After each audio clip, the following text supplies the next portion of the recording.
Djoser was an ancient Egyptian pharaoh of the 3rd dynasty during the Old Kingdom and the founder of this epoch. He is well known under his Hellenized names Tarzorthros and Sesethos. He was the son of King Karsekemwe and Queen Nimarthip, but if he also was the direct throne successor is still unclear. Most Ramesside king lists name a King Nebka before him, but since there are still difficulties in connecting that name with contemporary Horus names, some Egyptologists question the handed-down throne sequence. Identity. The painted limestone statue of Djoser, now in the Egyptian Museum in Cairo, is the oldest known life-sized Egyptian statue. Today at the site in Saqqara where it was found, a plaster copy of the statue stands in place of the original. The statue was found during the Antiquities Service excavations of 1924–1925.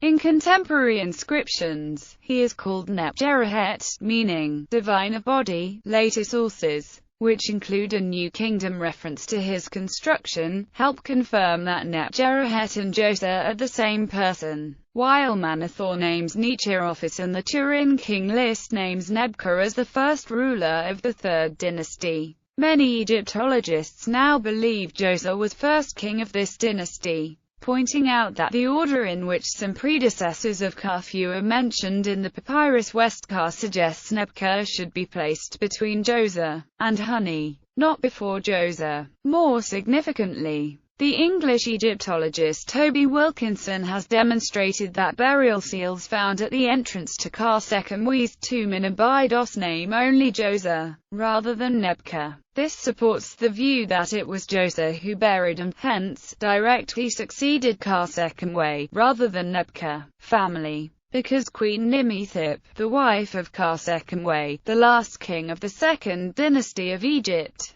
is mentioned on a jar ceiling of Karsekemwe with the title, Mother of the King's Children. Some writers argue she was Djoser's mother and Karsekemwe was his father. This is also suggested by another jar ceiling, dating to Djoser's reign, calling her Mother of the King of the Two Lands. Her cult seems to have still been active in the later reign of Sneferu. Hetephaneta is identified as one of Djoser's queens, on a series of boundary stela from the step pyramid enclosure and a fragment of relief from a building at Hermopolis, currently in the Egyptian Museum of Turin. Anetkwes was their only daughter known by name. There was also a 3rd royal female attested during Djoser's reign, but her name is destroyed. The relationship between Djoser and his successor, Sekemkut, is not known, and the date of his death is uncertain. Reign. Length of reign. Manethor states Djoser ruled Egypt for 29 years, while the Turin king list states it was only 19 years.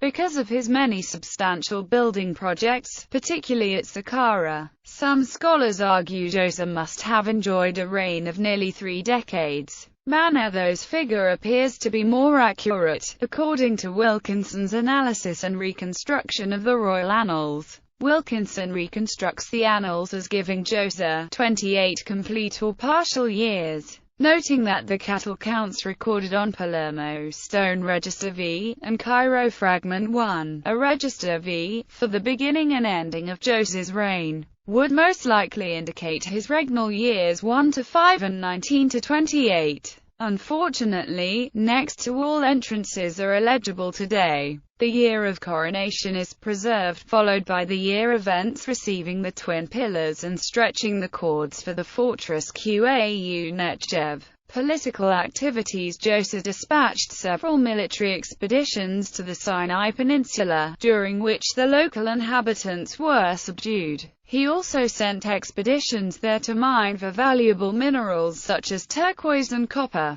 This is known from inscriptions found in the desert there, sometimes displaying the banner of Seth alongside the symbols of Horus, as had been more common under Karsekemwe. The Sinai was also strategically important as a buffer between the Nile Valley and Asia. His most famous monument was his step pyramid, which entailed the construction of several mastaba tombs one over another. These forms would eventually lead to the standard pyramid tomb in the later Old Kingdom. Manetho, many centuries later, alludes to architectural advances of this reign, mentioning that Djoser discovered how to build with hewn stone. In addition to being remembered as the physician Aesculapius, and for introducing some reforms in the writing system, modern scholars think that Manetho originally ascribed these feats to Imuths, who was later deified as Aesculapius by the Greeks and Romans, and who corresponds to Imhotep, the famous minister of Djoser who engineered the step pyramid's construction. Some fragmentary reliefs found at Heliopolis and Gebelin mention Djoser's name and suggest he commissioned construction projects in those cities. Also, he may have fixed the southern boundary of his kingdom at the First Cataract. An inscription known as the Famine Stela and claiming to date to the reign of Djoser, but probably created during the Ptolemaic dynasty, relates how Djoser rebuilt the Temple of Khnum on the island of Elephantine at the First Cataract, thus ending a 7-year famine in Egypt. Some consider this ancient inscription as a legend at the time it was inscribed. Nonetheless, it does show that more than 2 millennia after his reign, Egyptians still remembered Djoser. Although he seems to have started an unfinished tomb at Abydos, Djoser was eventually buried in his famous pyramid at Saqqara in Lower Egypt. Since Khasekhemwy, a pharaoh from the 2nd dynasty, was the last pharaoh to be buried at Abydos, some Egyptologists infer that the shift to a more northerly capital was completed during Djoser's time. Djoser and Imhotep. One of the most famous contemporaries of King Djoser was his vizier, head of the royal shipyard, and overseer of all stone works, Imhotep. Imhotep oversaw stone-building projects such as the tombs of King Djoser and King Sekhemkut. It is possible that Imhotep was mentioned in the also famous papyrus Westcar, in a story called Khufu and the Magicians. But because the papyrus is badly damaged at the beginning, Imhotep's name is lost today. A papyrus from the ancient Egyptian temple of Tebtunis, dating to the 2nd century AD, preserves a long story in the Demotic script about Djoser and Imhotep. At Djoser's time, Imhotep was of such importance and fame that he was honored by being mentioned on statues of King Djoser in his necropolis at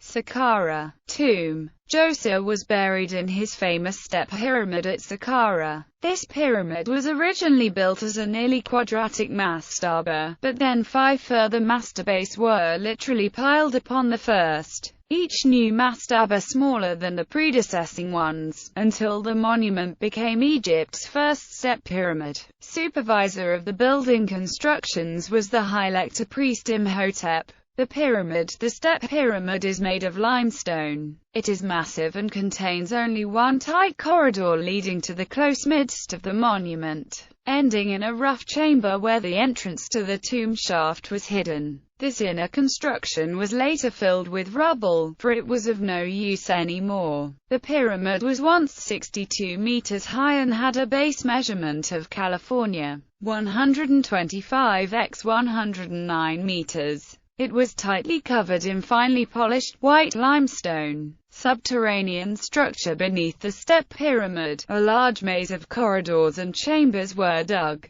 The burial chamber lies in the midst of the subterranean complex. A 28 meters deep shaft leads directly from the surface down to the burial. The shaft entrance was sealed by a plug stone with a weight of 3.5 tons. The subterranean burial maze contains 4 magazine galleries, each pointing straight to one cardinal direction. The eastern gallery contained 3 limestone reliefs depicting King Djoser during the celebration of the Hebst. The walls around and between these reliefs were decorated with bluish faience tiles. They were thought to imitate reed mats, as an allusion to the mythological underworld waters. The other galleries remained unfinished. At the eastern site of the pyramid, very close to the blue chambers, 11 tomb shafts lead straight down for 30 to 32 meters deep and then deviate in a right angle in western direction. Shaft I, V were used for the burials of royal family members.